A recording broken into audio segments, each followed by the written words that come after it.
मोदी ने भारतीय राजनीति में कदम रखा और फिर 2014 में प्रधानमंत्री बने तो उनकी एक चीज़ बेहद साफ थी। उनका रास्ता साफ और सीधा होना चाहिए।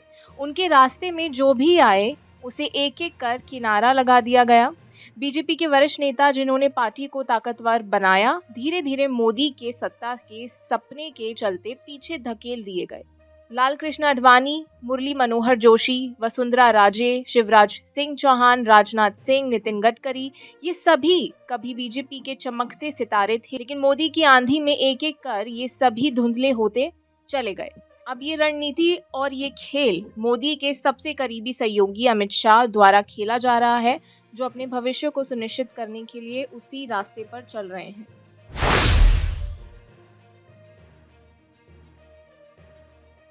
नरेंद्र मोदी का 75वां जन्मदिन अब 2 साल दूर है।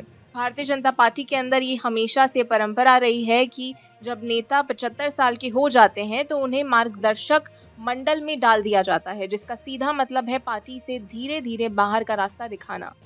इसी नीति के तहत लालकृष्ण आडवाणी और मुरली मनोहर जोशी को भी किनारे लगाया गया था। अब मोदी खुद इस उम्र की दहलीज पर खड़े हैं और ये सवाल उठ रहा है कि क्या अमित शाह भी उसी नीति का पालन करेंगे। अमित शाह का नजरिया बिल्कुल साफ है। अगर मोदी ने 2026 में अपनी 75वीं सालगिरह के बाद पद छोड़ने का फैसला किया तो अगली बारी किसकी होगी? जाहिर है शाह खुद को उस कुर्सी पर बैठा हुआ देखना चाहते हैं और वे सुनिश्चित कर रहे हैं कि उस रास्ते पर उनके सामने कोई भी रोड़ा ना आए। इसलिए उन्होंने पहले ही एक-एक कर उन नेताओं को किनारे लगाना शुरू कर दिया है जो उनके सत्ता के सामने के लिए खतरा बन सकते हैं।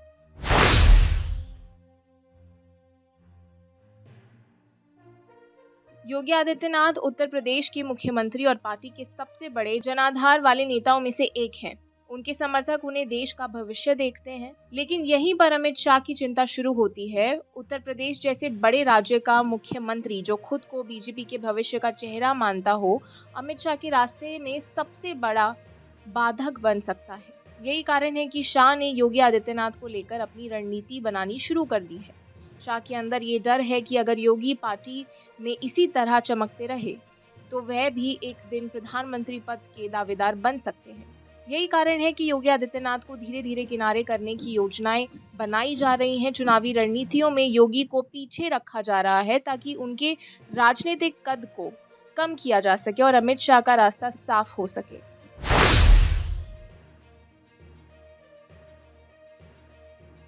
मनोहर लाल खट्टर, हरियाणा के मुख्यमंत्री जिन्होंने राज्य में बीजेपी की जड़ें मजबूत की, उन्हें भी अमित शाह की सफाई अभियान का शिकार बनना पड़ा। खट्टर को खटकाकर शाह ने ये सुनिश्चित कर दिया कि हरियाणा की राजनीति में कोई भी ऐसा चेहरा ना हो जो भविष्य में प्रधानमंत्री पद के लिए दावा कर सके। हरियाणा जैसे महत्वपूर्ण राज्य जहां बीजेपी को चुनौती का सामना करना पड़ता है, अब शाह की नजरों में सुरक्षित है। खट्टर के हटने से न केवल बीजेपी की अंदरूनी राजनीति साफ हो गई, बल्कि ये संदेश भी दिया गया कि पार्टी के अंदर जो भी आगे बढ़ने का सपना देखेगा उसे पहले अमित शाह की मंजूरी लेनी पड़ेगी। खट्टर के हटने के बाद अब हरियाणा की राजनीति में नायब सैनी जैसे एक नए चेहरे उभर रहे हैं जिनके ऊपर अमित शाह की पूरी पकड़ है। ऐसे चेहरे जो सत्ता के गुलाम होंगे, ना कि सत्ता के खिलाड़ी।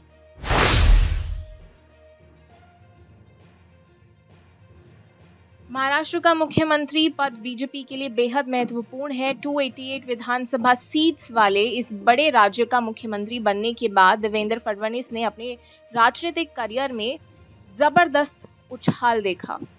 महाराष्ट्र के बड़े नेताओं में से एक फडणवीस की राजनीति महत्वाकांक्षा उन्हें अमित शाह के लिए खतरा बना रही है। फडणवीस जो महाराष्ट्र में बीजेपी का चेहरा बने हुए हैं, अब शाह के निशाने पर हैं।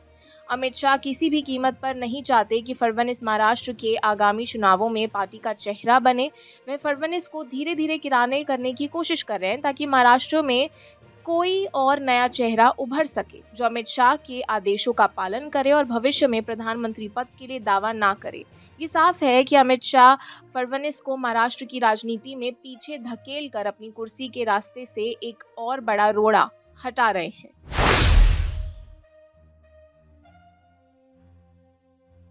अमित शाह की ये रणनीति सिर्फ महाराष्ट्र या हरियाणा तक सीमित नहीं है। उन्होंने राजस्थान, मध्य प्रदेश, छत्तीसगढ़ और उत्तराखंड जैसे राज्यों में भी इसी नीति का पालन किया है। इन राज्यों में उन्होंने भजन लाल शर्मा, माधव यादव, विष्णुदेव सहाय और पुष्कर सिंह धामी जैसे नए चेहरों को आगे बढ़ाया है। इन नए नेताओं में एक बात कॉमन है, ये सभी अमित शाह के करीबी हैं और उनके प्रति पूरे तरह से वफादार हैं। अमित शाह के लिए ये महत्वपूर्ण है कि पार्टी के अंदर जो भी नेता उभरे वे पूरी तरह से उनके नियंत्रण में रहे। इन चेहरों का उद्देश्य सिर्फ राज्य की राजनीति तक सीमित नहीं है। अमित शाह ने ये सुनिश्चित किया है कि राष्ट्रीय राजनीति में भी कोई ऐसा नेता ना हो जो भविष्य में उनकी सत्ता की योजनाओं के लिए खतरा बन सके।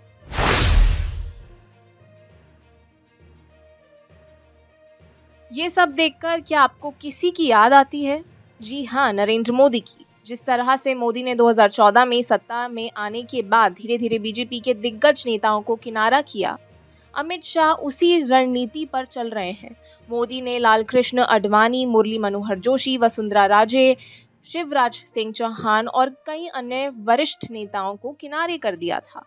इन नेताओं ने पार्टी के लिए अपना जीवन समर्पित किया था, लेकिन मोदी ने सत्ता में आते ही उन्हें दरकिनारे कर दिया। अब अमित शाह भी उसी रास्ते पर चल रहे हैं। शाह जानते हैं कि अगर उन्हें मोदी के बाद बीजेपी की कमान संभालनी है तो उन्हें पहले अपने रास्ते के कांटों को साफ करना होगा। इसलिए शाह एक एक कर उन नेताओं को किनारे कर रहे हैं जो भविष्य में उनके लिए चुनौती बन सकते हैं।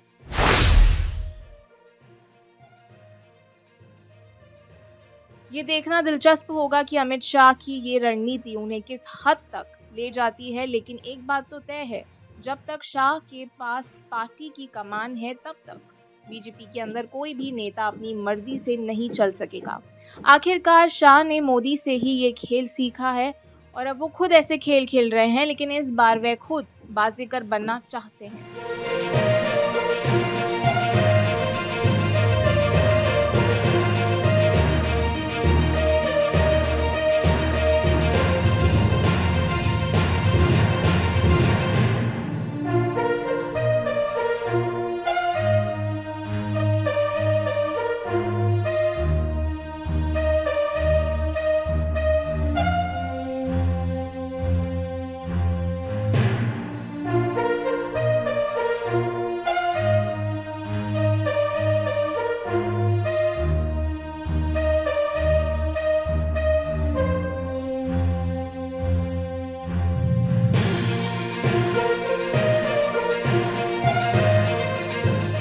और आप हमसे जुड़े रहने के लिए सब्सक्राइब करें YouTube पर, फॉलो करें Twitter पर और लाइक करें Facebook पर। और ज्यादा जानकारी के लिए आपको टाइप करना होगा सिर्फ न्यूज़ नशा।